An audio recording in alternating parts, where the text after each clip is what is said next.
Hi guys, just gonna go through what hoof separation is today. Now hoof separation can be caused by multiple different things. It could be a mechanical issue, it could be because of laminitis, it also could be because of lack of nutrition to help the laminae and the hoof wall connect together properly.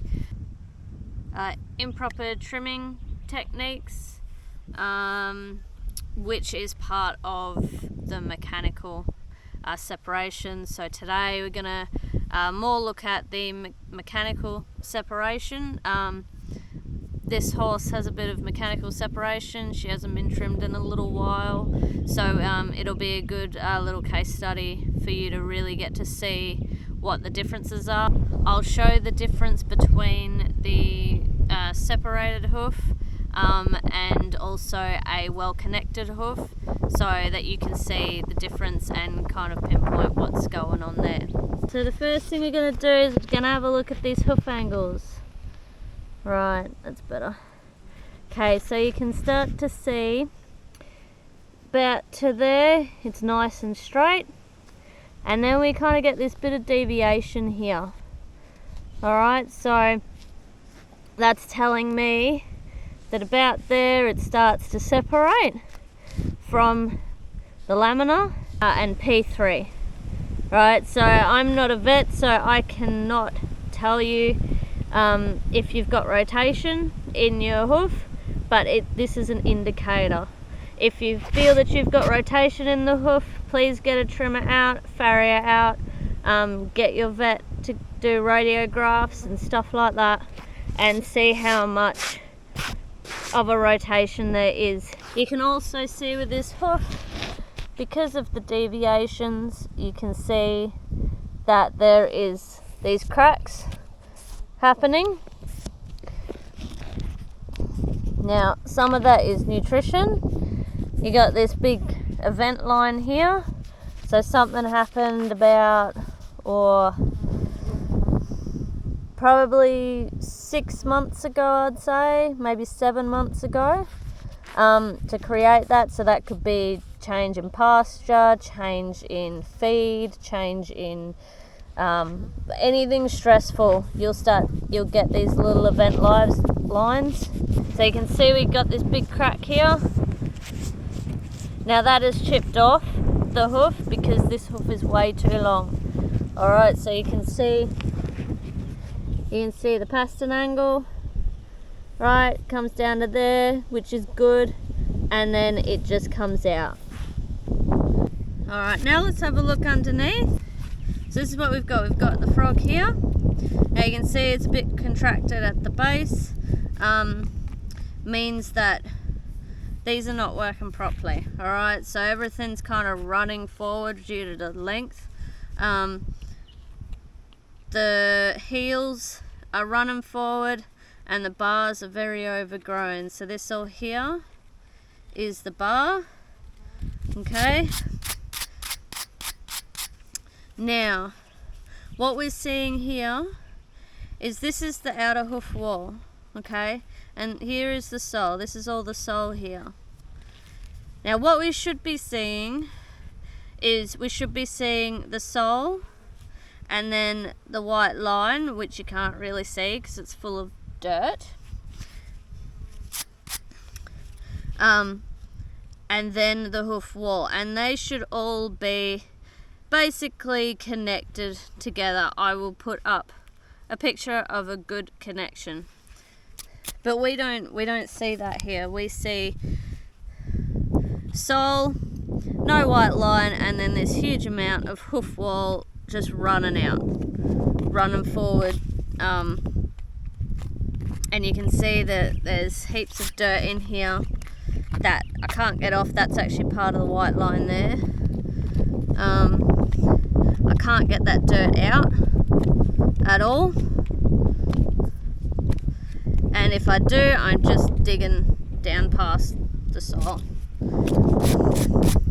So this is what we would call mechanical separation, because of the length of time that this hoof hasn't been trimmed. So I'm gonna give it a quick trim, and we'll see what it looks like afterwards. These guys, you can't trim all the way back like a normal hoof. It's gonna take time to grow out, so trimming cycle is paramount. I would say a maximum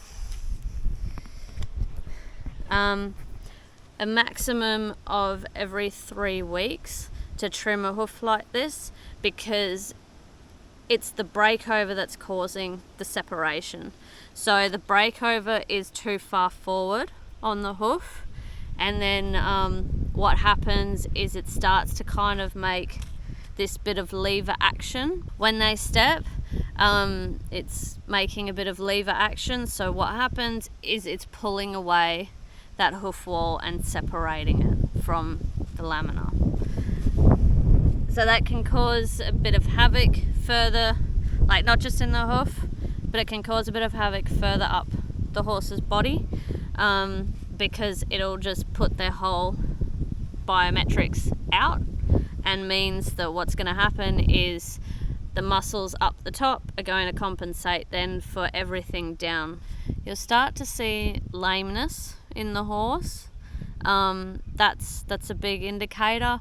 Also, you'll start to see a lot of muscle tension in the upper half of the body, specifically the shoulders. You'll also start to see not being able to collect properly when being ridden or anything like that. So it causes a whole big problem in the whole body of the horse. So best treatment methods for this is a very short trimming cycle, every 2 to 3 weeks, trim it back. So this horse, her separation started about halfway down the hoof, so it'll probably take about 4 months minimum to start getting that back on track and seeing that hoof wall be connected, provided that hoof integrity is good. Sometimes it can take a lot longer than that, depending on obviously diet, movement, pasture, whatever else is happening in the horse's environment. So I'm going to give this a quick trim, and I'll show you how far back I would trim it, because you don't want the horse to be lame afterwards either, after you trim the hoof. So you still want to be able to keep a little bit of hoof wall there, just so that they have something to stand on. Okay, so what I've done, his heel's still a little high. So what I've done is I've taken away a fair amount of the hoof wall that was sitting there, but I haven't sat her on her sole. Okay, so the hoof wall is still slightly above the sole, so that we don't put extra pressure on the sole, because the sole will more than likely also be compromised, because the whole hoof isn't working properly. I've brought the breakover back as much as I can. As you can see here, she's actually got callus on the sole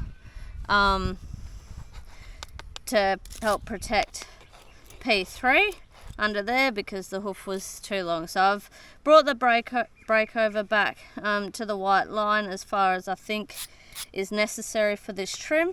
In about 2 to 3 weeks time, we'll be able to bring it back a little bit further. So every time we'll be able to bring it back that little bit further, and until it's connected. So you can see here just how much, I'll put a comparison photo up, just how much it actually took off.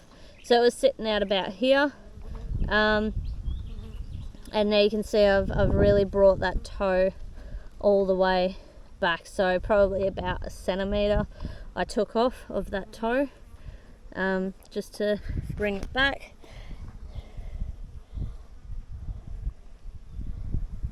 So it looks a little better. This here will need to probably be cut out.